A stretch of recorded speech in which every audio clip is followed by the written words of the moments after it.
उंदीर मामा हा गणरायाचं वाहन कसं झालं असा कधी प्रश्न तुम्हाला पडलाय का? याच संदर्भात आपण आज जाणून घेणार आहोत.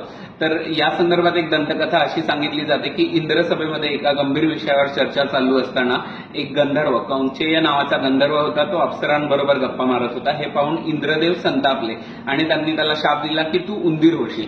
तात्काळ त्या क्षणी तो उंदीर झाला आणि तो पराशर ऋषींच्या आश्रमात जाऊन पडला.